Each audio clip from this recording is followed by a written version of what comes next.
Welcome back, everybody. This is Bob Gilligan of the Catholic Conference, and thanks so much for listening to our program here this morning. We have, at the conclusion of the program, a very interesting guest with a very good bill. It is the Ultrasound Opportunity Act that we're going to be talking about with State Senator Terry Bryant. Senator Bryant, are you with us? I am, Bob. Thank you so much for having me today. What an honor to be on your show. Hey, it's an honor to have you. And, I don't know if you know this, but actually, I and my staff wrote this bill like 10 years ago, 15 years ago. I did not know that. See? And we had state senator, a Democrat, state rep, Joe Lyons, try to pass it. And we came close, but no cigar. But this time, hopefully, our fate will be different. Senator Bryant, tell us a little about what the bill does and what led you to introduce it. Well, I actually introduced it last year in the House. It was brought to me by Illinois Right to Life. Through Ralph Rivera. Good man. And, he is awesome. He's works a great very guy. hard He does. for life and many other issues that are important to those of us who are believers. Ralph's going right to heaven. Yeah. I believe so.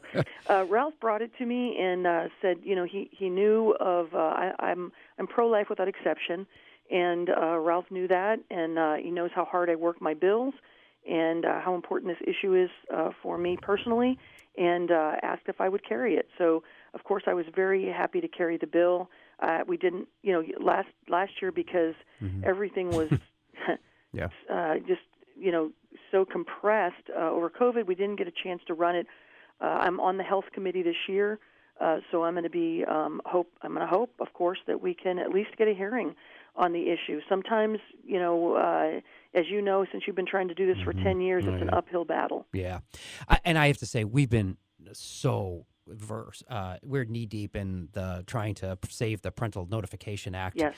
And so we're going to be talking about that on Monday at a press conference and hopefully sending a strong signal to Illinoisans that when we do know, we have a poll that's been commissioned and we'll release those results, but almost 3/4 of Illinoisans support parental notification laws in the state. Absolutely. I did an interview last week with a Carbondale radio station, and I asked my constituents, please stop calling the office on the issue of parental notification. I'm never going to change my mind. I'm never voting yes on the bill.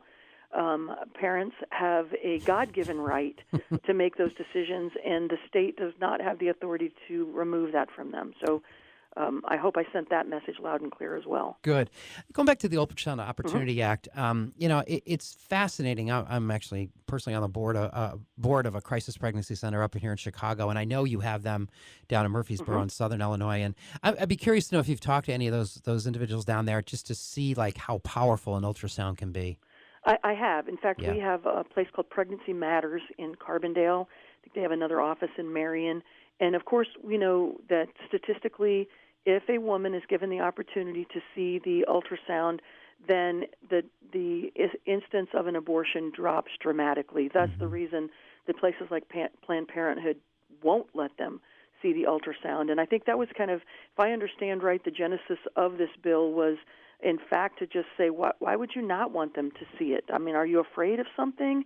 And the answer to that is, yes, places like Planned Parenthood are afraid to let women see their baby, to see that it's alive, to see that there's a heart beating, because then they ultimately don't want to have an abortion. But the fact is that if you legitimately want to give a woman a choice, if that is what is, the plan, then give them all of the information that is available to them, and an ultrasound is available most of the time. Yeah, it's my understanding is it has to be available because any doctor performing abortion has to be able to determine gestational age, and they have to be able to see where it is and that kind of thing. So they have to do it. And I want to underscore something you've said, and this what drove us crazy the last time we did this. The mandate is on a question. That's what we kept saying. The bill, all your bill is, if I understand it right, if it's the same one, is that the doctor has to ask a woman if she wants to see it. Exactly. That's all. Just offering them the opportunity to see it because, as I said, we're finding that in the Planned Parenthood clinics, they won't let them see them. So why? Why are you trying to keep this from them? My sister is an RN, and my daughter is an RN. My sister's job at one point they allowed her to go in and volunteer 2 days a week to actually do the ultrasounds at a Right to Life clinic in Tennessee. And she told me of how many instances once a woman saw her baby, she no longer wanted to abort that baby. So just give them the opportunity to see it. Right. Right? If they still choose, then that's a whole different conversation. That's right. But at this point, our conversation is give them the right to see it. It's a little bit like, why do the clinics not have to be inspected in the same way that, say, an urgent care center has to be inspected? Right. Why are they treated differently? Well, they're treated differently because we know what goes on in those clinics, and they don't want the outside world to know.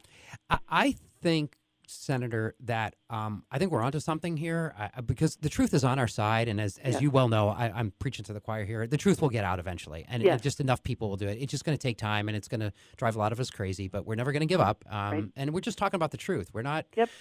These are facts. And the other thing that we've uncovered recently is that through this work we're doing on parental notification, that from our information is that abortion clinics are not listed under the entities that would be mandated to display information about assistance if you're being trafficked and human trafficking. You maybe recall we passed that law a couple of years ago where we said, it has to be in motels, hotels, and when I take the CTA, it's on that, but they're not listed in that. So, I mean, these are the things that kind of go on. Nail salons.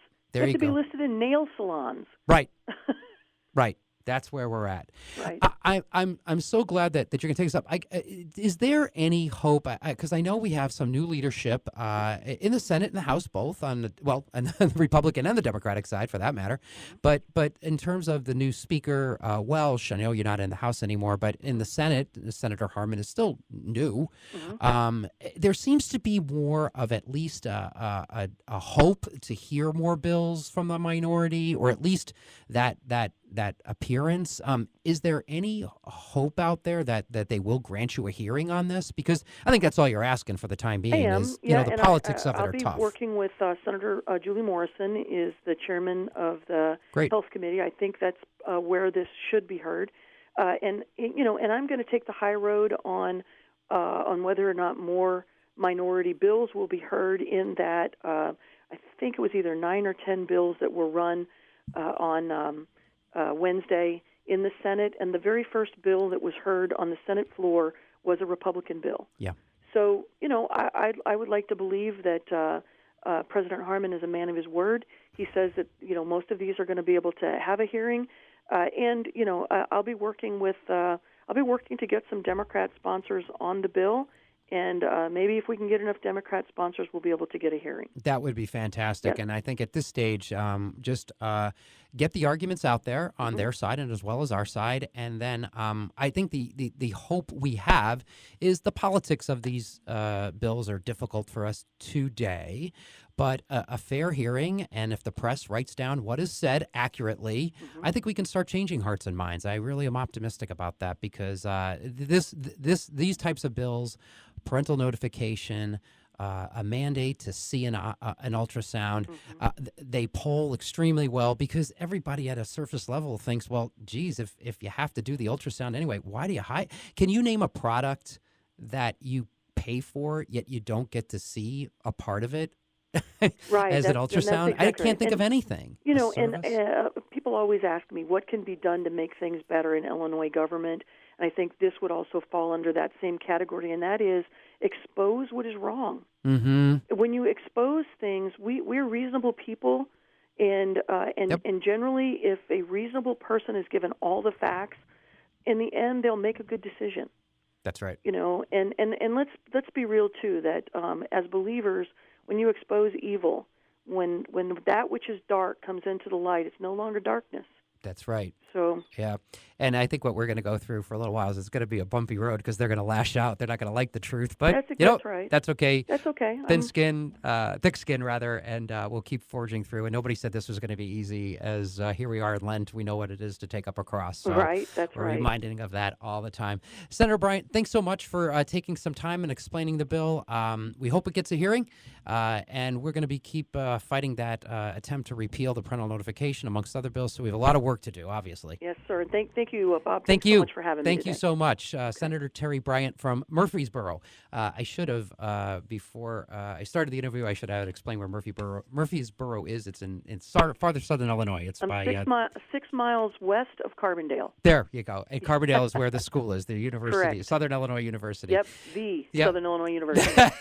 That's right. Senator Bryant, thanks so much. Hope Bob. to see you soon. We won't know about that, but thanks so much for the interview. All right, thank you. Take care. Thank you. Bye-bye. Thank you, Senator Bryant. And thanks to all our guests for participating in our program today. We had Mr. Wolf on talked a little bit about human trafficking, and Rabbi Shlomo Soroka reviewed Agudath Israel's participation in the Scholarship Tax Credit Program. And, of course, Tony Kube always does a good job from the United States Conference of Catholic Bishops talking about the president's immigration reform efforts. And so with that, we will be back on the third Monday in the month of April. We hope to do a live show. It's been a little while since the live show. And maybe by that point in time, we'll be back to normal in Springfield. Right now, people are still not really the lawmakers can go into the building, staff can go into the building, but lobbyists are not yet allowed in the building. There's been talk of changing that. We'll see where that is. My guess is that probably won't occur till after the Easter break. And so, as I indicated in one of the interviews earlier, we have about 3 weeks left for committee hearings. We'll take a 2-week break around Easter, or as Rabbi Shlomo Soroka corrected me, Passover.